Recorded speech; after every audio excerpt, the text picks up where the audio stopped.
Hey everyone, it's Dominique from Blogging My Undies, and today we had a birthday party for the girl. She was 2 as of, a couple weeks ago, but now she's like really 2 years old now that the birthday party happened. Um Today I wanted to talk about, kind of a touchy subject as usual. Marriage. Yeah. Marriage plus autism. Mm.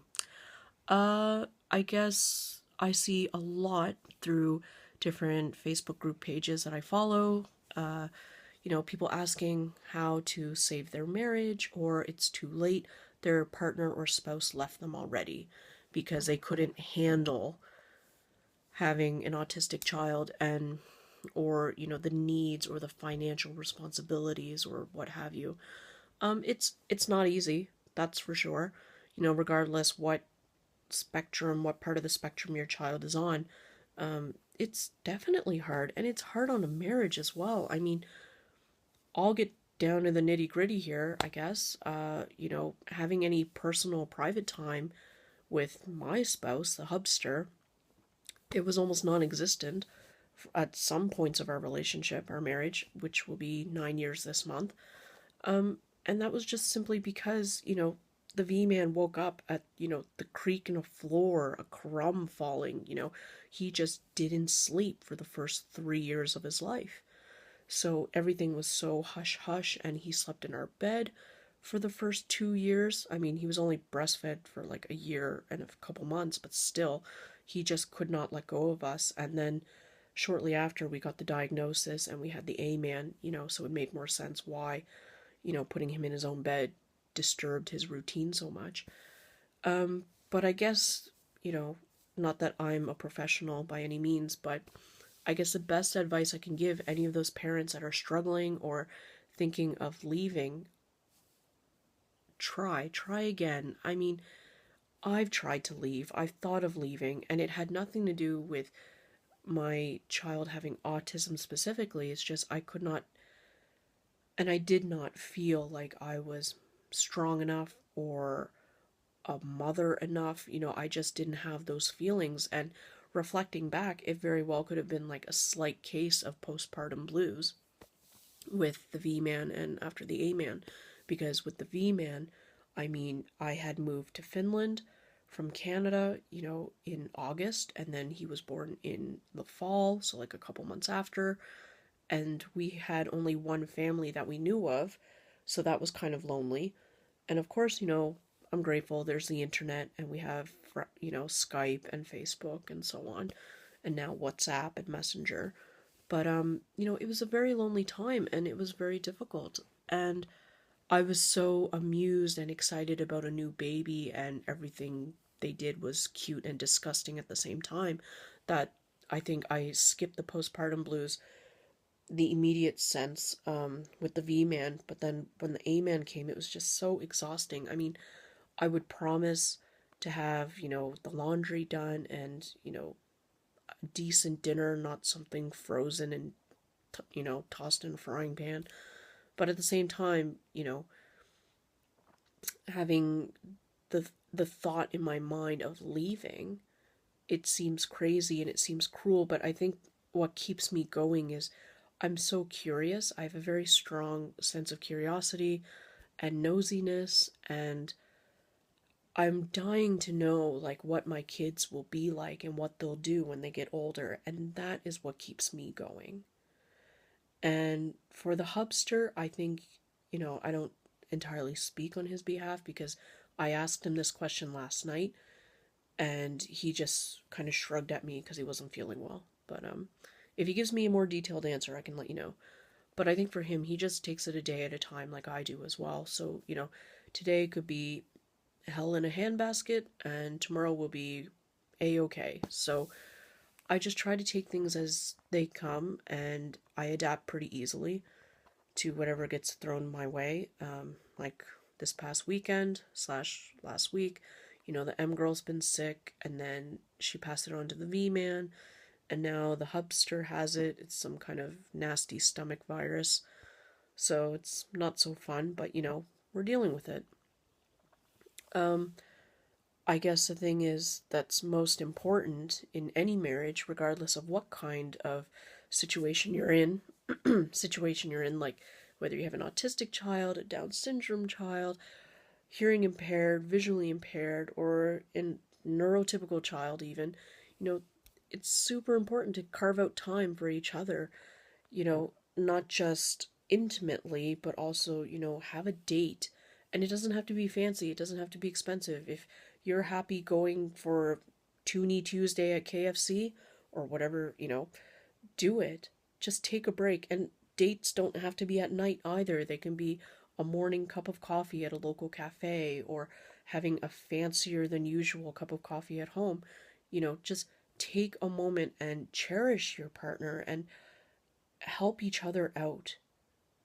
Do 100% yourself, which is what we try to do. And it's the only way to survive, really, is that each of us does the best that we can, the most that we can, and puts, 100% effort on ourselves to do what needs to be done throughout the day. And, they say, well, teamwork is 50-50, and it's not. It's each person doing 100%, and in the end, you'll have a better result than if you only give half of what you can do. So for us, I guess the biggest thing is making sure that each of us has our own time. I'm very fortunate with the school that I go to, being in Finland. I don't have any homework. They don't want us to do homework, it seems. Of course I can do my own individual reading, but the catch is we never know what we're going to cook until the day of, usually. So I can't really read up on anything. But it's been a huge blessing not having homework compared to when I was studying Finnish, where I got a lot of homework in comparison. Um, it's allowed me to go to the gym, and that's my time. That makes me, as I mentioned in previous videos, it's made me a better parent, it's made me more patient, it's made me more fit, physically able to get things done. And also, in a way, like it makes me more loving as a person, both as a wife and as a mother.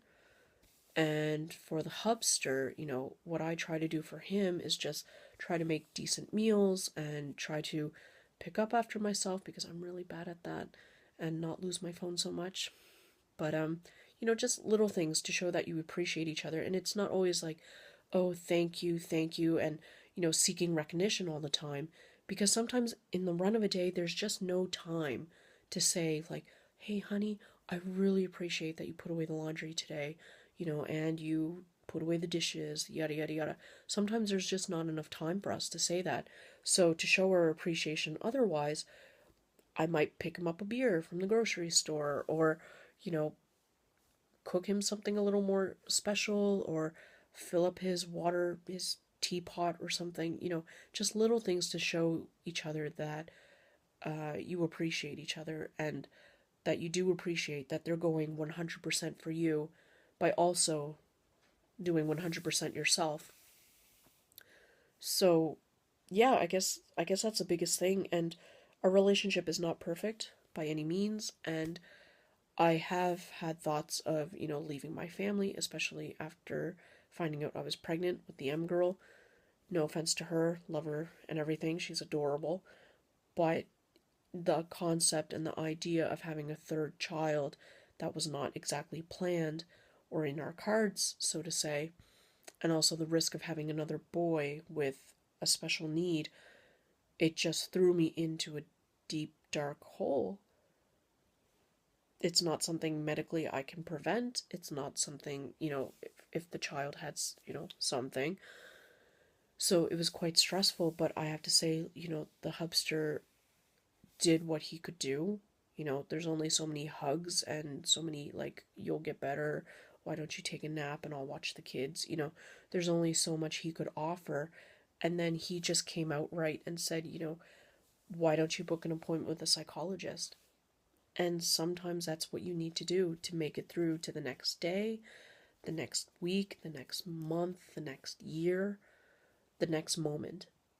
Especially when you have a child that's very unpredictable with what they'll do. You just never know. So I encourage you, if you're having a hard time with your spouse, be honest, sit down, talk to them about it, listen. That's the other big thing, is listening, and just seeing, what are the options before, cutting all ties off, I guess. But I mean, that's my experience, and I have tossed around the divorce word or the D word several times, because out of frustration, and not because I want to dump my children on him. That's definitely not the case. It's more of the case of, I just don't think I could handle it. I don't think I'm the right person for the job. I don't know what to do with an autistic child, but I'm learning. I'm reading as much as I can. I'm speaking to the therapists and the teachers regularly, so I don't get to that point where I actually do leave. And it's not always the father or the male figure. It can be women too. Women are totally entitled to feel like crap and to feel like a bad parent or incapable or not strong enough, just like men. So try to stick it out. It's try to be nosy, try to be curious, and see what your future will bring with your child. And good luck. I mean, it's not easy, and I applaud all the single parents out there, regardless of why they're a single parent, or whatever their situation may be, because raising even one child takes a village. Anyway, thanks so much for watching, and have a good day. Bye.